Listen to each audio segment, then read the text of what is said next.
In the past 18 months, convenience stores have been closing across the United States and Canada.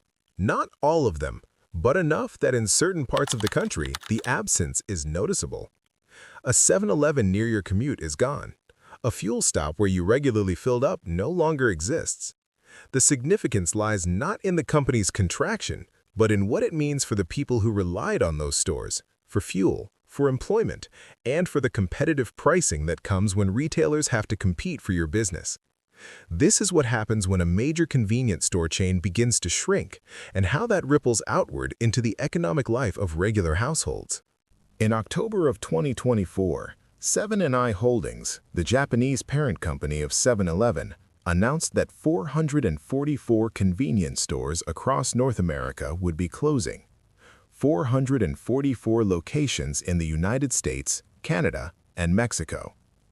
That represents roughly 3% of 7-Eleven's total North American footprint of 13,000 stores.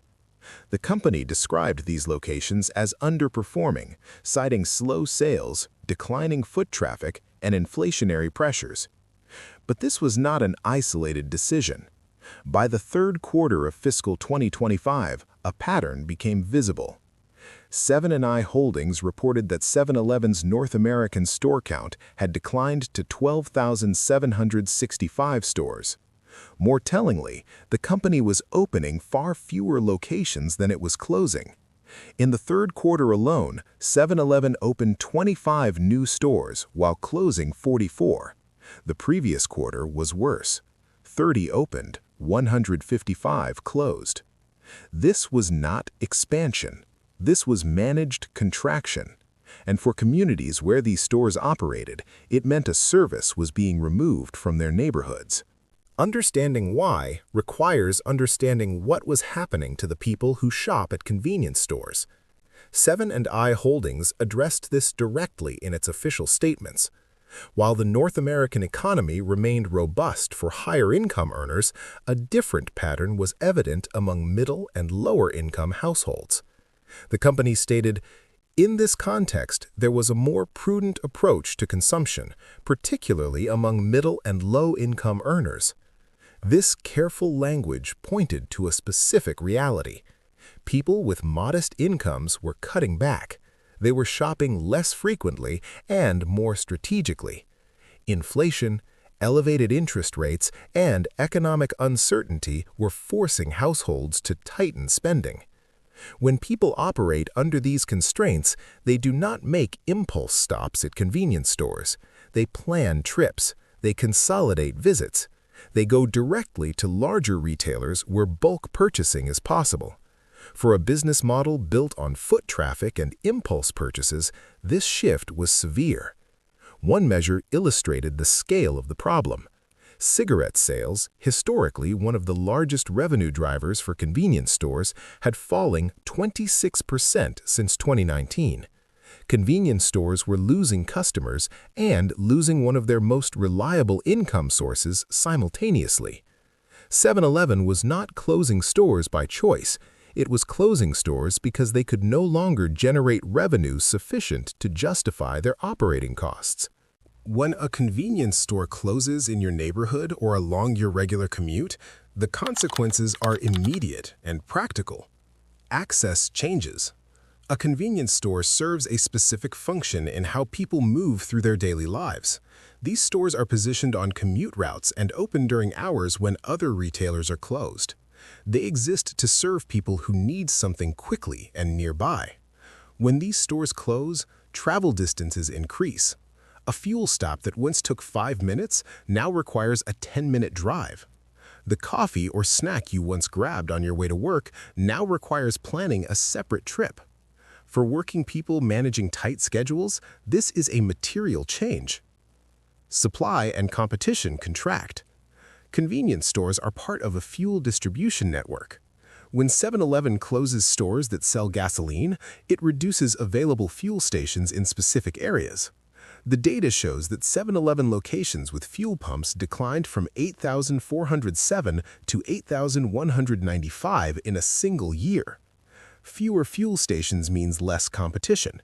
Less competition typically leads to higher prices.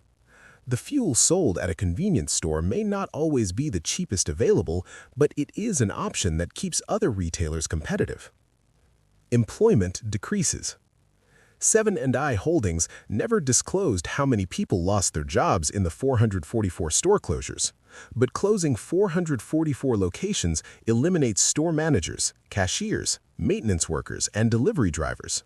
These are positions that support local economies, particularly in areas where steady employment is limited. What made the 444 closures significant was what they revealed about the business model itself. 7&I Holdings disclosed that its North American operation carried higher costs than competitors.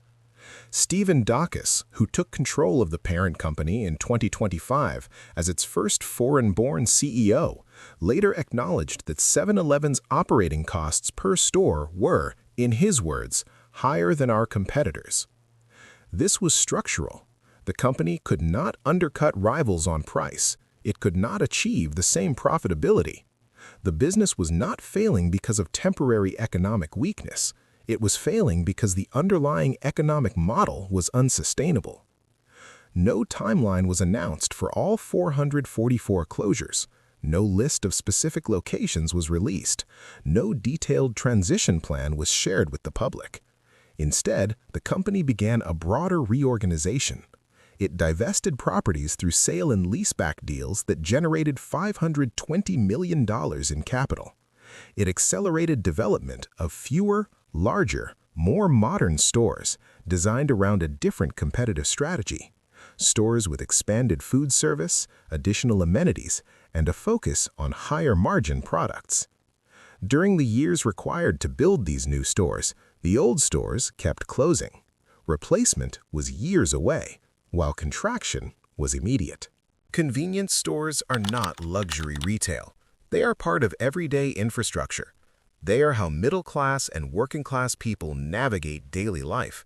They are where fuel is purchased, where coffee is grabbed before work, where necessities are obtained at odd hours when other options are closed. When they close, the loss is absorbed into the friction of daily life. Competition for customers was intensifying from other directions. Chains like Wawa and Buc-ee's were expanding aggressively into new states with more sophisticated food operations, stronger brand design, and higher customer loyalty. These newer competitors were pulling customers away from traditional convenience stores. For 7-Eleven, a chain that had dominated its market for decades, the pressure was real. Some stores that 7-Eleven closed were in areas where newer competitors had gained advantage. The company's response was not to compete harder on the existing landscape, it was to abandon certain locations and redesign the entire chain around a new model. This decision made business sense at the corporate level. At the neighborhood level, it meant access contracted before it expanded. By January of 2026, 7&I Holdings announced it would take 7-Eleven public through an initial public offering scheduled for the second half of the year. The North American operations would be separated into an independent public company with shares listed on a major U.S. stock exchange. An IPO is a financing mechanism that raises capital and creates liquidity. It is also a signal that the existing business model requires reshaping. The company stated the IPO would unlock significant value for shareholders and position 7-Eleven for accelerated growth. In practical terms, this meant 7-Eleven needed a capital infusion to fund aggressive modernization. The company projected opening 1,300 new large-format stores across North America by 2030. Simultaneously, it was closing hundreds of existing stores. The mathematics were direct. Fewer small stores, more large stores, overall reduction in total locations, but higher profitability per store. For consumers, convenience itself was being redefined. It was no longer about maximum access at maximum locations. It was about better designed stores at strategic locations, capable of generating higher revenue per square foot. This is sensible business strategy. It is not equally beneficial for everyone. If you live or work near a new large-format 7-Eleven with expanded food service, you may benefit. If you lived near a store that closed without replacement, you experienced reduced convenience and likely reduced access to competitive fuel pricing. Return to the root cause. 7&I Holdings reported in January 2026 that profitability was strong. The parent company raised its full-year net income forecast to $1.72 billion, a 56% increase year over year. The company had capital, but it did not have sustainable growth in its convenience store business. The solution was not increased investment in the existing model, it was to abandon the model and build a replacement. This restructuring unfolds over years. It happens during a period when regular households are already under economic pressure.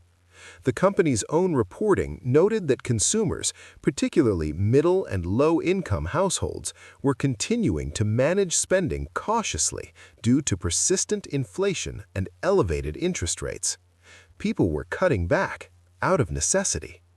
When convenience stores close during this exact period, the timing compounds existing pressure.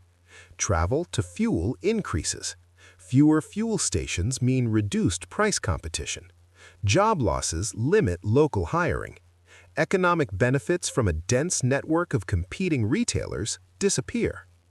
For a single household, the impact may seem modest. A convenience store closure adds 10 minutes to a commute or requires a longer drive for fuel. For a community or region where multiple 7-Eleven locations have closed, the cumulative effect is tangible. Fewer employment opportunities, less competitive pressure on pricing, greater friction in accessing basic goods and services. As of early 2026, 7-Eleven operates 12,765 stores in North America. This represents a significant reduction from the 13,000 that existed when closure announcements began. The company's interim leadership is searching for a new permanent CEO to guide the restructuring.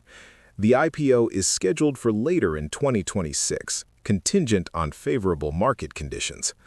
The conditions that prompted the original problem remain unresolved. Consumer spending under pressure from inflation and economic uncertainty continues. Household budgets remain tight. The consumer behavior that caused the store closures persists. When a company announces restructuring of this scale, it signals a shift in the economics of serving middle-class and working-class consumers. The existing network of small, convenience-focused stores proved economically unsustainable. The company chose to respond by closing locations and building new ones designed for higher profitability rather than maximum accessibility. This is a legitimate business decision. It is also a decision that redistributes costs and benefits. In the short term, the cost of adjustment, reduced access, fewer job opportunities, less competitive fuel pricing, falls on households and communities. The benefit, higher profitability and a viable business model, goes to the company and its shareholders. For the people watching this, the practical consequence is one fewer option for quick access to fuel and necessities, one fewer employer in certain neighborhoods, one fewer competitor in the local fuel market. These changes appear small when listed individually. When accumulated across hundreds of closures and compounded with ongoing household economic pressure, they become material. The restructuring of 7-Eleven remains incomplete. New stores will eventually be built. The company will stabilize at a new, smaller footprint with higher profitability, but the period between closure and replacement is a period during which regular households experience less access and greater economic friction than they had before. This is the human consequence of corporate transformation. It is not dramatic or permanent. It is real.